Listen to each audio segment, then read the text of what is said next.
This is RTV6 News at 11, working for you. Now at 11, all clear as the holiday season is officially underway in central Indiana. Taking a live look at the lights at the Brickyard at Indy Motor Speedway, but wintry rain is on the way. We're going to get right to Storm Team 6 meteorologist Kyle Mounts for a look at what you can expect for the rest of this holiday weekend. Kyle. Yeah, Mark, we've had a couple of pretty nice days here across central Indiana for the Thanksgiving holiday and maybe your Black Friday shopping, but now we're starting to get that leading edge of the rain moving in. You can see a few of those showers now around Bloomington, moving into Spencer, Greencastle, even around Rockville. And this is just going to continue to increase in coverage as we look back to the west. A wall of rain in Illinois, even been a few flashes of lightning, so may hear a rumble of thunder or two. We're not anticipating any severe weather here as we go through tonight. As we put TrueCast into motion, though, you can see that rain is just going to become more widespread and pretty soggy here as we start off our Saturday at 7 a.m. with some periods of rain out there. Right now, we've got dry conditions in downtown. Temperatures in the 30s and 40s. Those numbers not going to move too far tonight. We'll be in the middle 30s as that rain moves on in. And as the temperatures drop this winter, the lives of some Indianapolis pets are at risk. Call 6 Investigates has told you the city has struggled to keep up with a backlog of calls about dogs left outside. A new effort is now underway to help dogs during frigid temperatures. Call 6 Investigates' Kara Kenny headed out on the streets today to find out how it works and how you can help. This Black Friday, as many people pack their shopping carts, these volunteers are packing their cars. They're with Friends of Indianapolis Dogs Outside. Fido is hitting the streets to ensure pets are living in humane conditions during cold weather. They don't have enforcement power like Indy Animal Care Services, but they can educate and provide supplies like dog houses, bedding, and straw. In a new effort, Fido will help IACS with calls if the temperature is under 20 degrees and the city is behind by more than 100 runs. We said that we would help within 24 hours of taking some of their runs to triage them. You know, we don't have any enforcement authority, but we can go out there, check out the situation, offer our help. At our first stop, they see at least 5 dogs outside. But because Fido knows this pet owner typically keeps the dogs inside, they're not concerned. They're well cared for. There's just a lot of dogs. At the next stop, they see a dog inside an enclosure that's way too small. Fido has previously talked to the pet owner, who they say refuses to comply. They've just been really challenging to work with. An animal control officer will have to come out and possibly issue another citation. We try to be the good guys and, you know, to be working with the neighbors and not the hard arm of the law type. Call 6 Investigates has told you about the backlog of calls at IACS, more than 700 runs at times for care and treatment, as well as strays. The backlog is now down to 61 runs, which is a big improvement, but they want to keep it that way. The response time is directly proportionate to the help that they've provided. Each of the hard work our officers have been doing out in the field. So when temperatures drop and it becomes critical that we get out there, animals would die. Here's what you can do to help. Fido urges you to be a smart reporter, meaning if you see dogs outside like this, wait a while to determine if they're really being left out in the cold. That will help reduce the city's backlog of calls. You can also help by donating to Fido or applying with IACS to be an animal control officer. I'm Call 6 Investigates' Kara Kenny. Well, the best way to file a complaint about a stray dog or left out in the cold is through the Request Indy app, or you can call the Mayor's Action Center. That number on your screen, 317-327-4622. The leader of the Indianapolis Metro Police Department is stepping down. Chief Brian Roach announced today he is retiring after 3 years on the job and nearly 30 years with IMPD. Roach calls the decision bittersweet. He says he has taken a job outside of the police department and city government. Mayor Joe Hogsett appointed Roach in January of 2017. Today, Hogsett thanked Roach for his service to the people of Indianapolis, saying Roach has, quote, driven to make our city safer for all residents by working collaboratively, addressing the root causes of crime, and leading his officers through to a return to a community-focused policing model. We are working to learn now who might replace Roach as chief of IMPD. Right now, police are on the scene of a shooting on the south side of Indianapolis that left one person dead. IMPD says another person was hurt. The shooting happened inside Jake's Pub on Southport Road near Bluff Road. We do have a crew on scene working to get more information. We'll keep you updated at theindychannel.com and by using the RTV6 mobile app. Friday night lights are shining across Indiana tonight, even though most schools aren't hosting any games. Athletic programs across the state turned on their field lights to honor a Southern Indiana coach who died days after suffering a stroke. That includes Lutheran High School on the southeast side of Indianapolis. Lutheran is where West Washington football coach Philip Bausman was with his team 1 week ago tonight when he had a stroke. He was taken to St. Vincent Hospital where he passed away on Monday. Along with the lights, Lutheran has a cross and candles set up as a memorial to Bausman. Bausman's funeral will be held tomorrow at Mount Tabor Christian Church on Salem. Once he is laid to rest, Indiana high schools will turn off the football field lights. Bausman was an organ donor, and on Wednesday, family and students participated in an honor walk as his body was wheeled to the operating room to give the gift of life for others. More than 1,000 patients are suing a North Indiana hospital after they were warned a mistake might have exposed them to deadly infections. Goshen Hospital notified more than 1,100 surgical patients last month that a sterilization technician missed a crucial step, possibly exposing the patients to HIV, hepatitis C, and hepatitis B. According to the Elkhart Truth newspaper, the lawsuit claims the potential exposure led to emotional distress and trauma. The holiday shopping season is in full swing. Millions of people across the country pack stores to score bargains on Black Friday. We caught crowds at Menards and Cabela's early this morning, but overall, Black Friday doesn't have as much of a punch as it used to. According to savings website Retail Me Not, 85% of consumers plan to shop across Black Friday and Cyber Monday this year, but only 47% of Thanksgiving weekend shoppers say they'll do it all the old-fashioned way, in stores. And this year, stores started their deals even earlier since there are fewer days than usual between Thanksgiving and Christmas this year. And as Black Friday wraps up, many shoppers are gearing up for Small Business Saturday. RTV6's Megan Sanctorum is working for you to find out why some businesses here in Indianapolis say shopping small is vital for the city's growth and success. It's one of the biggest days of the year for many small businesses on Mass Ave. And the owner of Decorate says she's ready. We are doing a couple little specials. This is just one of several businesses participating with the Mass Ave Merchants Association. More than a dozen will be opening at 9 a.m. tomorrow with free swag bags for the first few customers.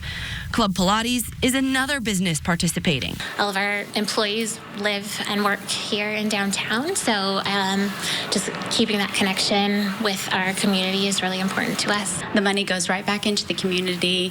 These folks that work at the stores, they have staff and employees, and they live downtown, so the money goes right back into their families and into the economy, into the local economy. Chantel Stone with the Mass Ave Merchants Association says many of these small businesses are what make Mass Ave so unique. The little businesses are what I think bring charm and heart to Mass Ave. People love being able to walk in and talk to the merchants and get that personal attention that you're not going to get in those big box stores or online. We love all of our neighborhoods. Our neighborhoods really support us. This is what makes cities strong.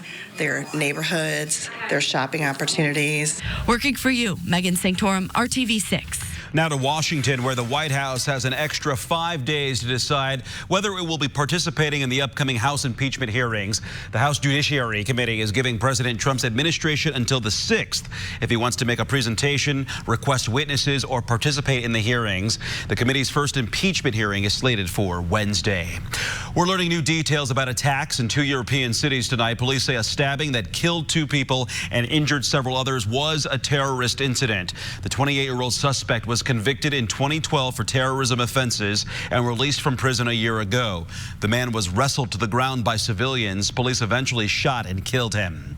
Another stabbing in the Netherlands injured 3 people. That attack happened on a busy shopping street in Hague. Now, police are still searching for the suspect tonight. Investigators say it's not clear whether this was another terrorist incident. Still ahead here on RTV6, Monument Circle is all lit up for the holidays, but the Circle of Lights is about more than just Christmas cheer. We're taking a look at the impact this display has on visitors from around the world. It's the finale of our Friday football frenzy. Brings us to the state finals at Lucas Oil Stadium. I'm Brad Brown with a couple of local teams bringing home championships. We'll have highlights coming up on the News at 11. Select models. This is RTV6 News at 11, working for you.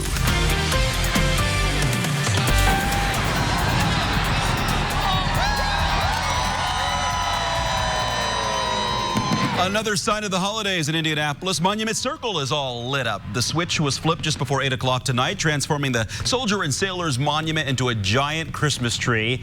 The decorations include 52 strands of lights with more than 4,700 LED bulbs. Millions of people are expected to admire the lights from now until January 10th. And new at 11, Troy Washington is working for you, explaining how the Circle of Lights goes far beyond getting the city in the holiday spirit. During this time of year, the Soldiers and Sailors Monument turns magical.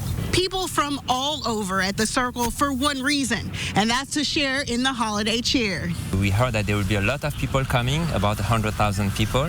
There will be also a concert, the singers. The Larvey family just moved to Indianapolis from France. It's their first holiday season in the States, making this trip to Monument Circle extra special. It's new for us, and it's a good experience to discover Indianapolis.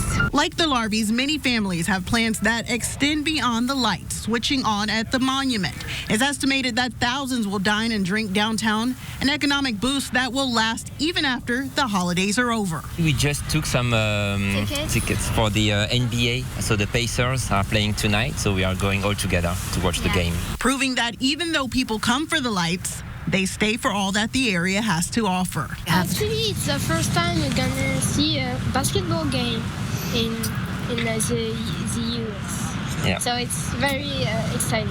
And this family says who knows where they'll end up before the night is over. The holiday spirit and the downtown of Indianapolis, we feel that there's a lot of things to do. Working for you in downtown, Troy Washington, RTV6. And taking a live look at the monument, all lit up right now from our Salesforce Tower cam. You can see the crowd has dispersed and cleared out at this time. This weekend might not be the best time to get out and enjoy the lights. We want to check in with Storm Team 6 meteorologist Kyle Mounts with the reason why. Yeah, but at least it was nice this evening. It's always a toss-up this time of year, but the rain isn't too far away right now. Our temperature 40 degrees with that east breeze, just under 10 miles per hour. Here's where we already have some of that rain. Portions of Monroe County, also into Brown County, southwest of Nashville, and working its way into western Hendricks County and around Greencastle in Putnam County for you tonight. By tomorrow morning, we're all dealing with the rain, and it's going to be a chilly rain too as we start off. Temperatures in the upper 30s. There's a look at TrueCast as we go through the morning and into the early afternoon. May become a little more scattered here. If you're heading off to the old Oak and Bucket game there, IU and Purdue, noon kickoff, 40 degrees. We will have some scattered showers. It's going to be a little breezy there in West Lafayette, but as we go into the afternoon and evening, that's where we'll see that rain filling back in. A couple of isolated thunderstorms, but we're not anticipating any severe weather here as we go into the evening. The rain will continue into tomorrow night. As far as rainfall potential, between about an inch and an inch and a half in many locations, especially south of Interstate 70. That's where we'll see some of the heavier rain. Temperature-wise, we'll continue to warm. I think it'll be a late day high where we'll get those temperatures tomorrow night close to 50 degrees. But for much of the day, lower 40s is about where we'll sit with that breeze around 10 to 15 miles per hour. So we're talking about rain tomorrow, but the potential of a little wintry mix here as we go into our Sunday. There's a look at the clouds increasing once again, and as we go into the afternoon and evening, we've got some rain with temperatures in the 30s. There's that wintry mix that starts to fill in here by the evening hours, but with temperatures staying near to above freezing, should be minimal impacts for us here, but still a few snowflakes could fly as we go into the second half of our Sunday. 7-day planning forecast, we put it all together here for you, and there are those temperatures in the 40s the next couple of days, but again, we're going to be falling into the 30s as Sunday goes along. 38 will be the high on Monday. Any of those showers should move out of here pretty quick early in the day. And as we go through the rest of the forecast for the week ahead, we'll keep it cool but dry with those highs in the 40s. Tonight was an amazing night for anyone who went down to the Circle of Lights. Sometimes it's, it could be rainy, sleet. It's been freezing cold, but today was perfect. You know where it's always perfect is inside Lucas Oil Stadium. It is always perfect there. Clear and 70. Right. Yeah, the lights were on tonight. Some great games downtown and some great performances by some local student athletes. Some championship trophies are coming back to Central Indiana. We'll have a recap of 1A, 3A, and 5A coming up. Encore Preferred. From RTV6, this is Friday Football Frenzy. And let's get a look at the prizes tonight. The blue ribbon medals and the big trophy. A trio of state champions crowned tonight at Lucas Oil Stadium, and some outstanding performances by the local teams this evening. And thanks for joining us again, everyone. I am Brad Brown. Hope you're enjoying your Thanksgiving weekend. Downtown Indianapolis, as we have told you, full of traditions on this particular Friday night. The football state finals are one of them. The New Palestine Dragons trying to cap a second straight unbeaten championship in Class 5A. New Pal has been so dominant this season. This would be their closest game of the season, though. A lot of eyes on Charlie Spiegel, the talented running game with the final of his career. The Dragons going up top for their first score. Lincoln Roth to the end zone, and Blake Austin wide open for the touchdown. New Pal strikes first for a 7-0 lead. Defense is strong. Both sides for the most part in the first half. Kyle King with a big loss in the backfield. For the Dragons, it was 10-10 at halftime. Always waiting for a big play from Spiegel. Finally got one early in the third. On the option pitch, he shakes the tackle. And then it's just a speed contest from there, and not many going to get him on that one. 80 yards on the score. The momentum all of a sudden going way toward New Pal. Late in the third, they really had an opportunity to put this game away entirely. Riker Large with the large play. It's a pick, and it's going to be 6 at the end of it. New Pal had a 17-point lead going to the fourth quarter. Valpo came back, though. They got a touchdown, got a field goal, cut it to 7. Under 3 minutes to go, though. They go to Spiegel, and the big man puts it away. Across midfield, a final first down to help close it out. 160 yards on the night. And with the closing seconds ticking away, it'd be senior QB Eric Raudebusch to take the final knee. The end of the road ends at the top for the New Pal Dragons. Once again, 27-20, their 28th straight win, solidifying their run as one of the best teams in Indiana history.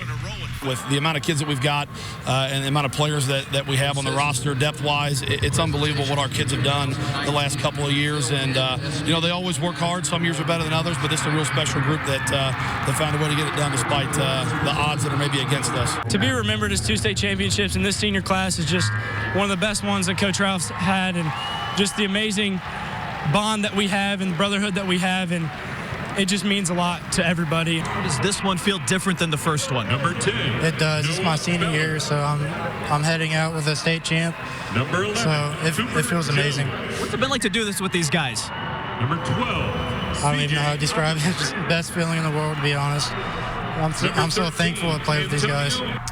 Charlie Spiegel ends his career as the best running back in state history, and it's not even close, we know that. But look at his stats on the all-time national records list. He's one of just 7 ever to rush for more than 10,000 yards. His 173 touchdowns are 3rd best all-time, and only 5 guys have ever scored 1,000 points. Spiegel is among them. Congrats to the Dragons on an amazing season. Just one team making its first state finals appearance this week, and that'd be the Lutheran Saints. They fell a game short of state in each of the past 3 years. They finally got that semi-state win last week. Today's 1A title matchup would go down to the final seconds. Lutheran taking on Lafayette Central Catholic fell behind 14-0. They gave up touchdowns on each of the first 2 drives, but Lutheran would even things up early in the second. QB Blake White, the big shot, and Logan Beard behind the defense. That's a 43-yard scoring play. And with that one, we were all tied at 14 apiece. It was 21-21 at halftime. A big drive to open the third quarter with a strong dose of Marcus McFadden. The senior running back plows in for the TD. He ran for 162 today.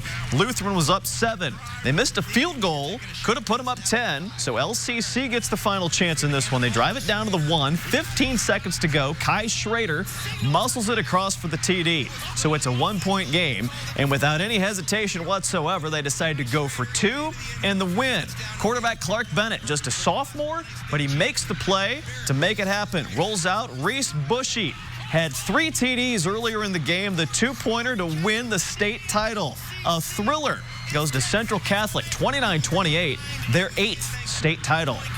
We've been down a couple times this year and had to fight back, and always been a very poised group and very resilient. And we did exactly what I would have expected us to do. Continued to play. Our definition of culture is having each other's back, loving each other, and playing for each other. And I feel like culture was everything. We stuck together, as you saw. We trusted each other. We loved each other. And I mean, the results showed. Was the intention to go for 2 the whole time? Yes. Yeah, there was no way we were going for 1. We wanted it, and we got it. Love the call at the end. Congrats to LCC. 3A game, Bishop Chittard in the finals for a record 15th time. Senior Dalen Taylor wearing number 2. He was number 1 today.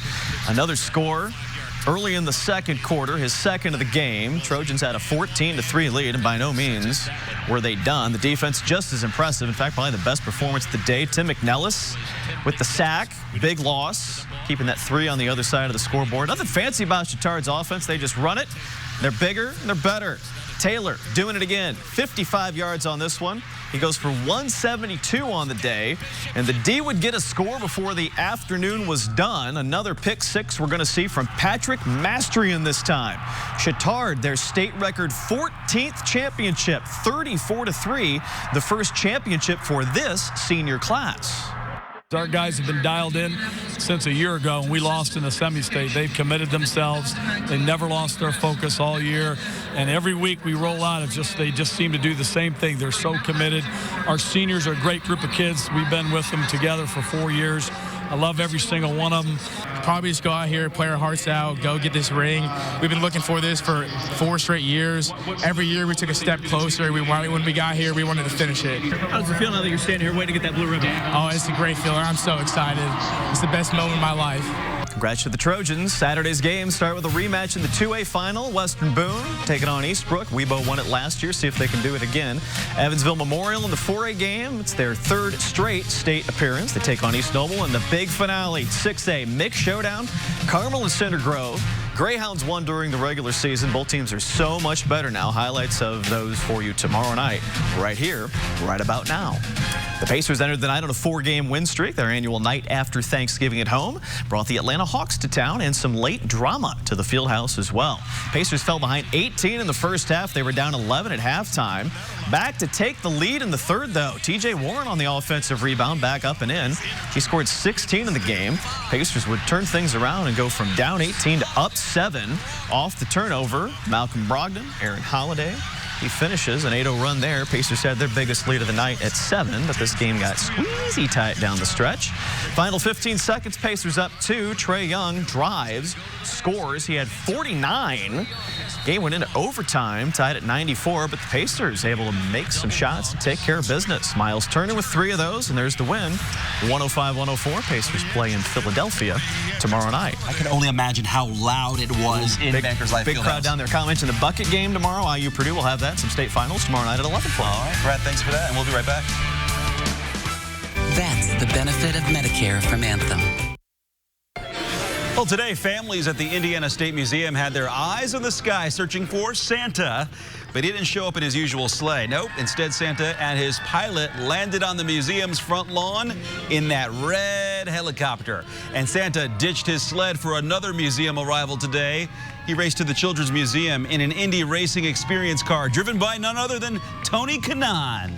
Some of Santa's elves also rappelled down the side of the building, too. You see them there? Ninja elves. Ninja elves. I didn't know we did that today. Oh, that was pretty cool. Down the slide at the museum as well. Right. Good times. All right. Well, as we get those Christmas lists ready here and you're gearing up more shopping for the weekend, it's not going to be an easy tomorrow one, as we've got some rain in the forecast there and possibly that wintry mix going into Sunday. Maybe a Children's Museum day inside. Yeah. Thanks for joining us here at 11. Have a great weekend, everybody.